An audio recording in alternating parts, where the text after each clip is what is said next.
तहव्वुर राना आएगा, 26/11 के राज खोलेगा। तहव्वुर राना फिर खोलेगा पाकिस्तान की पोल।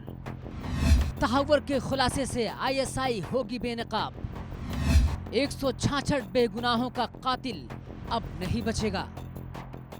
26 नवंबर 2008 का वो दिन जब देश आतंकियों के नापाक मंसूबों से दहल उठा था। देश की आर्थिक राजधानी मुंबई दहशतगर्दों की दहशत से कांप उठी थी। मुंबई के हर कोने से बस गोलियों की तड़तड़ाहट और चीख पुकार की आवाज गूंज रही थी। मुंबई को खौफजदा करने वाले कई आतंकवादी तो खाक में मिल चुके हैं, कुछ बचे हुए हैं जिन्हें कानूनी दांव पेच ने अभी जिंदा कर रखा है। लेकिन अब इंसान की शक्ल में भेड़िए के दिन पूरे हो चुके हैं। उन्हीं में से एक आतंकवादी हमलों का साजिश करता वांटेड तहव्वुर राना है, जिस पर भारतीय सुरक्षा एजेंसियों की सफल रणनीति से शिकंजा कसने वाला है। और उम्मीद की किरण दिखने लगी है कि राना जल्द अमेरिका से भारत लाया जाएगा। माना जाता है कि वो मुंबई आतंकी हमलों के मुख्य साजिशकर्ता में से एक डेविड हेडली का करीबी साथी था। दरअसल अमेरिका के अटॉर्नी ने एक फेडरल कोर्ट में कहा कि अमेरिका भारत प्रत्यर्पण संधि के स्पष्ट प्रावधानों के तहत राना को प्रत्यर्पित किया जा सकता है। सहायक अमेरिकी अटॉर्नी आपराधिक अपील प्रमुख ब्राम एल्डेन अमेरिका की एक अदालत में आखिरी दलीलें दे रहे थे, जहां राना ने कैलिफोर्निया में अमेरिकी डिस्ट्रिक्ट कोर्ट के आदेश के खिलाफ अपील की है, जहां राना को मुंह की खानी पड़ी और अदालत ने राना की रिट को अस्वीकार किया। राना के बारे में और कुछ बताएं उससे पहले उसे जान लेते हैं। पाकिस्तानी मूल का एक कनेडियन व्यापारी तहव्वुर राना पेशे से डॉक्टर, डेविड हेडली के साथ आईएसआई से जुड़ा। राना ने अमेरिका में एक कंपनी बनाई। लश्कर-ए-तोयबा के मददगार थी राना की कंपनी। 1997 में पत्नी के साथ कनाडा में बस गया। 2001 में कनाडा की नागरिकता मिली।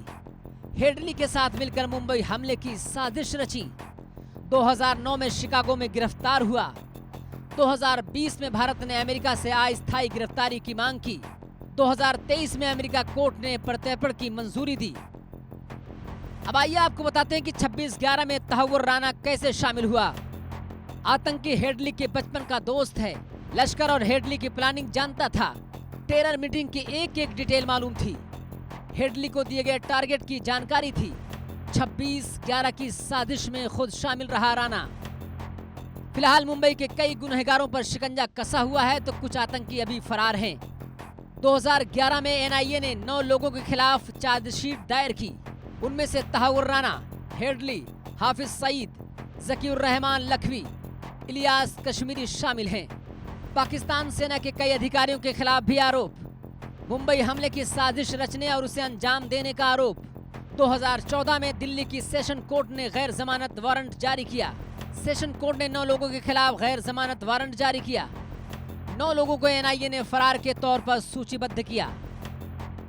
मुंबई में 2008 में हुए आतंकवादी हमलों में अमेरिका के 6 नागरिकों समेत कुल 166 लोगों की मौत हो गई थी। मुंबई में 10 पाकिस्तानी आतंकवादियों ने 60 घंटे से ज्यादा वक्त तक हमलों को अंजाम दिया और शहर के कई अहम जगहों पर लोगों की हत्या की। ऐसे में राना को उसके किए अंजाम को भुगतना अब लगता है तय हो गया है। Bureau report, India news.